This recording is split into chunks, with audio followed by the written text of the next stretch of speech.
অবশেষে সুখবর দিল আবহাওয়া অধিদপ্তর। এপ্রিল মাস জুড়ে তাপপ্রবাহ থাকলেও মে মাসের শুরুতেই তাপমাত্রা কমতে পারে বলে জানিয়েছেন আবহাওয়াবিদ ওমর ফারুক। এছাড়া 2 থেকে 5 মে পর্যন্ত প্রতিদিন হতে পারে বৃষ্টি, রয়েছে কালবৈশাখী ঝড়ের সম্ভাবনাও।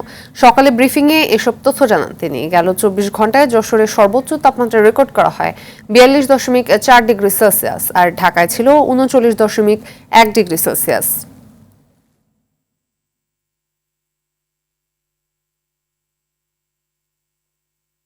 পুরো এপ্রিল মাস জুড়েই যে তাপপ্রবাহের যে অস্বস্তিকর অবস্থা এটা বিরাজ করার সম্ভাবনা রয়েছে এবং মে মাসের শুরুতে অর্থাৎ 2 তারিখ থেকে সারা দেশেই তাপমাত্রা কমে গিয়ে সেটা কোথাও কোথাও 2-3 ডিগ্রি সেলসিয়াস পর্যন্ত কমে গিয়ে সহনীয় পর্যায়ে চলে আসার সম্ভাবনা রয়েছে।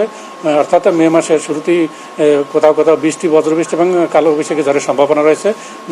শুধুমাত্র দেশের পশ্চিমাঞ্চলে বৃষ্টিপাতটা কিছুটা কম হওয়ার সম্ভাবনা রয়েছে শুরুর দিকে, তবে দেশের পশ্চিমাঞ্চলেও কিন্তু তাপমাত্রা কমে গিয়ে সহনীয় পর্যায়ে আসার সম্ভাবনা রয়েছে।